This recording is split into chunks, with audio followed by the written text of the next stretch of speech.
En las sombras de los caminos rurales, lejos de la seguridad de las luces de la ciudad, el hombre del saco acechaba. No era un mito. No era una historia para asustar a los niños. Era real.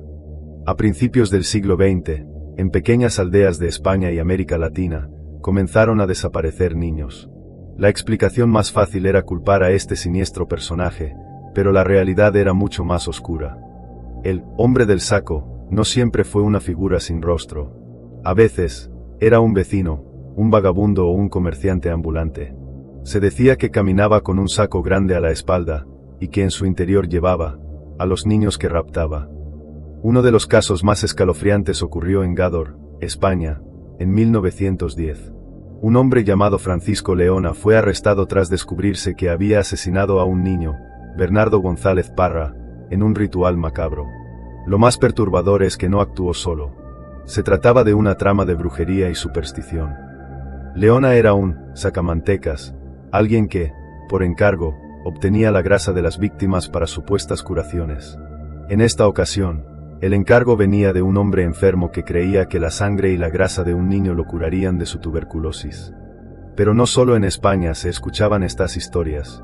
En América Latina, el hombre del saco tenía muchas caras. A veces era un vagabundo que secuestraba niños para venderlos o explotarlos. Otras veces, simplemente desaparecían, y era más fácil culpar a un monstruo inventado que aceptar la cruda realidad de la violencia humana. Los padres susurraban la advertencia: si no te portas bien, el hombre del saco vendrá por ti. Pero, a veces, ni el mejor de los comportamientos podía salvar a un niño de la codicia, la enfermedad o la locura de un adulto. El hombre del saco era el reflejo de miedos reales, de peligros palpables. Y aunque hoy pueda parecer una historia de terror, para muchas familias fue una verdad desgarradora. ¿Y tú? ¿Crees que el hombre del saco se ha desvanecido en la historia? ¿O tal vez aún esté ahí afuera, esperando en la penumbra? Las noches en los caminos rurales de México guardan un secreto oscuro. Entre la niebla y el silencio, se escucha el galope de un caballo. Es el charro negro. Nadie sabe de dónde viene ni hacia dónde va, pero aquellos que lo han visto aseguran que su aparición nunca trae nada bueno. En las veredas polvorientas, donde la luz de la luna apenas toca el suelo, se cuenta que su figura emerge de la penumbra. Montado en un imponente corcel negro, su silueta se recorta contra el horizonte. Su traje impecable, adornado con detalles plateados, brilla débilmente bajo la escasa luz. Un sombrero de ala ancha cubre su rostro, dejando ver apenas el destello de sus ojos, fríos y vacíos.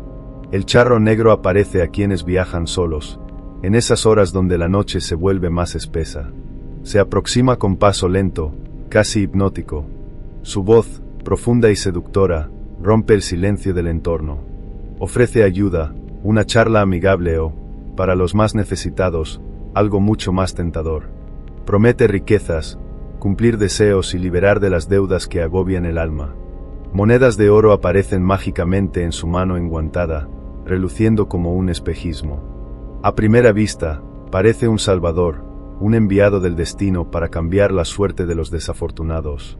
Sin embargo, como todo en esta vida, nada es gratis. A cambio, pide un pequeño favor. Solo un trato. A quienes aceptan, el aire se les vuelve pesado. Un frío indescriptible cala hasta los huesos, como si la muerte misma les rozara la piel. Los testigos aseguran que el charro y su caballo se desvanecen en la oscuridad, llevándose consigo algo más que la esperanza. Se dice que quienes pactan con él pierden su alma, quedando atrapados en una eternidad de penumbra y sufrimiento. Pero si rechazas su oferta, la historia no termina mejor. Algunos afirman haber sido perseguidos, el galope resonando cada vez más cerca, aunque no hubiera huellas en el suelo. Otros simplemente desaparecieron, dejando tras de sí solo un silencio inquietante. Los árboles murmuran con el viento, y entre las ramas se cuela el eco de una risa profunda, una burla del mismísimo abismo. Una leyenda habla de un joven campesino que, al encontrar al charro negro, resistió la tentación del oro. Corrió sin mirar atrás, pero el camino parecía alargarse interminablemente. El sonido de los cascos se acercaba, y cada vez que tropezaba, sentía un aliento helado en su nuca. Finalmente, al amanecer, llegó a su pueblo. Pero nunca volvió a ser el mismo. Sus ojos, antes llenos de vida, se apagaron. Murmuraba incoherencias y, cada noche, se sobresaltaba con el eco de un relincho en la oscuridad. El charro negro no es solo una leyenda. Es un reflejo de la codicia humana, del peligro de aceptar lo fácil en tiempos difíciles. Es un recordatorio de que, a veces, lo que parece un regalo puede ser, en realidad, una condena eterna. Y aunque muchos piensen que solo es un cuento para asustar a los viajeros nocturnos, aquellos que han sentido su presencia saben que, en los caminos solitarios, lo mejor es no escuchar al galope en la niebla. ¿Y tú? ¿Te atreverías a recorrer esos senderos bajo la luna? ¿Aceptarías su oferta, o preferirías perderte en la oscuridad antes que enfrentar al charro negro? Entre las sombras del bosque, donde la luz apenas toca el suelo, se esconden pequeñas criaturas que pocos han visto, pero muchos han sentido. En esos rincones oscuros, donde el musgo cubre las piedras y las ramas crujen sin razón aparente, los duendes del bosque acechan, siempre al acecho de una nueva travesura. Campesinos de América Latina y Europa cuentan historias de estos seres diminutos, traviesos y escurridizos. Se dice que disfrutan del caos, que nada les divierte más que ver la confusión en el rostro de los humanos. Para ellos, una herramienta perdida, una puerta que se cierra sola o un sendero que se desvanece en la maleza no son más que pequeños juegos. Pero para los mortales, estos juegos pueden ser peligrosos. Se decía que si dejabas tus herramientas descuidadas, las encontrarías rotas o, peor aún, desaparecidas.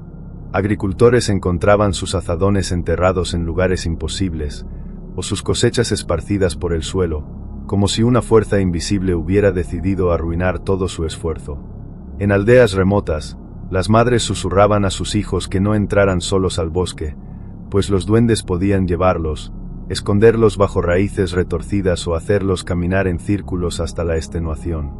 En una pequeña aldea de Asturias, España, un granjero juraba que su ganado actuaba extraño. Noche tras noche, los animales se perdían, guiados hacia el peligro. Nadie sabía cómo. Hasta que una noche, al seguirlos, escuchó risas agudas entre las ramas, pero no vio a nadie. Solo el eco de aquellas carcajadas que parecían provenir de todas partes y de ninguna al mismo tiempo. Desde entonces, evitaba el bosque, y el pueblo comenzó a encender fogatas en los límites del bosque, esperando que el fuego mantuviera alejados a los pequeños seres. En Chile, las historias de los Trauco son aún más perturbadoras. Se dice que estos pequeños seres no solo se dedicaban a jugar bromas pesadas, sino que podían hechizar a las personas, llevándolas a perderse en el bosque por días, sin recordar nada al regresar. Algunos aldeanos aseguraban haber visto a sus vecinos volver con la mirada perdida, los pies descalzos y la ropa desgarrada, murmurando palabras en un idioma antiguo y desconocido. Los duendes los tocaron, decían las abuelas, y nadie osaba contradecirlas. Un leñador en México relató cómo sus herramientas desaparecieron justo frente a sus ojos. Al girar, vio una figura diminuta, con una gorra roja y una sonrisa malévola.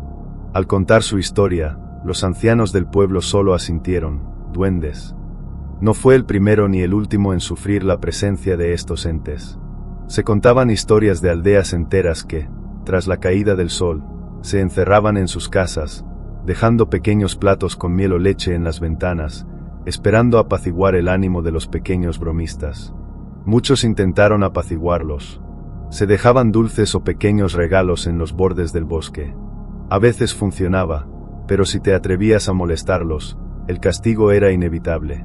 Algunos que osaron desafiar a los duendes encontraron sus casas infestadas de plagas, sus alimentos echados a perder de la noche a la mañana o, en el peor de los casos, despertaban en medio del bosque, sin recordar cómo llegaron allí. Y es que los duendes del bosque no son solo cuentos.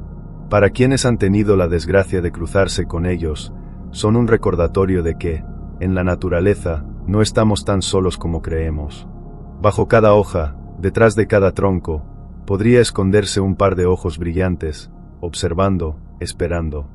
Así que, si alguna vez te encuentras perdido en un bosque y escuchas risas suaves a lo lejos, recuerda, No siempre lo invisible es inofensivo.